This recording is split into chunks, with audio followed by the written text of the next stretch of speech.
Welcome, I'm Daniel Mullaney. This is my showcase for mechanics of Cryo Crisis. Let's go. So first off, I have a control switch for the doors. Let me explain this here real quick. So each one of my doors is connected to one of these control panels. With the door having your basic custom event with my soundtrack for opening the door with a simple flip-flop.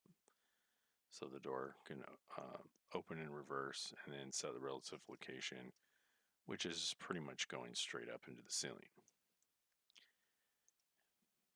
Then I have the overlap boxes set up to cast to myself and then enable input with get player controllers. And I also had it set up for AI to open the doors as well to reach the players so that if the door was shut that they could come after you.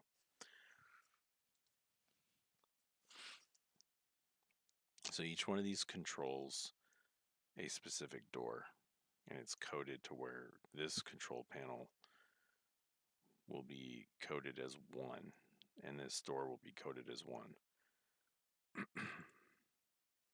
See the by default it's set to 0, so I set this one to 1 and this door to 1. This control panel is set to 2 and this is set to 2, etc. The next mechanic here is the AI. So the AI I place next to each one of these little spots where the ship has been breached. So there's one here when you first start out and you come over here to the cockpit, and there's another one around the corner over here blocking a hallway, forcing the player to have to take the ventilation path, which leads you to the back of the ship. Then to this control panel, which opens this door to the reactor compartment. This is just block mesh for the engine. Here's the 3 control panels. This one is to start up the fusion reactor, which opens this to give you the first victory. The second victory is to open the 2 doors in the weapons compartment using these 2 control panels, which brings you over here and opens this door into this intersection. So once you come into this door, you will notice that there's a large alien threat and they're all facing your direction. So it's really easy for them to chase you down. So as soon as you come up to this panel, it's difficult to avoid detection. So you push the button here, which opens this door to this control panel, which is at the flight station here, which opens this door, which takes you to the escape chamber. So this will be replaced with an actual mechanical device that brings each one of these pods into like a loading location. You enter in and are fired out of the bottom of the ship to escape. So the cryo chamber, I put a lot of detail to make it look cold and gave it like a temperature with the lighting and the glow.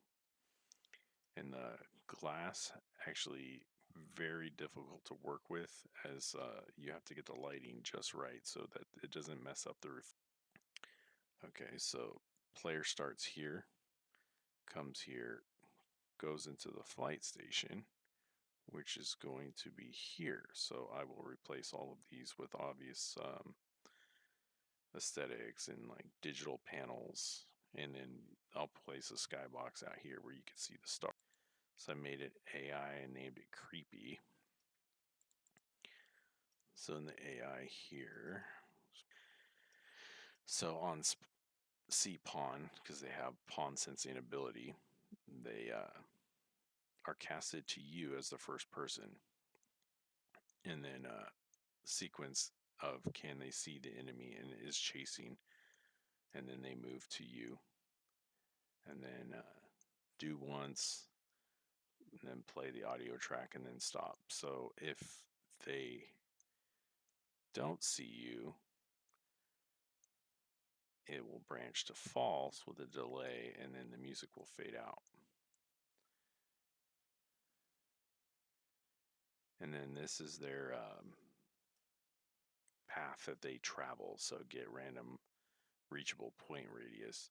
I have it set to 1,000, but I think the perfect amount would be anywhere from like 100 to 500 if you want to keep them in a specific compartment, because at 1,000 they have like a way higher distance to roam. Okay, and then as you can see with pawn sensing, you have to adjust these values to make sure that they can't see and hear you throughout the walls. Because initially when you spawn them in, like they will just come up to the wall where you are because they can hear you. Alright, and then let's give a little sample of the audio here. I'm going to hit play. So you spawn in your little cryo chamber. Come over here. You hear the eerie music and the dim lit light.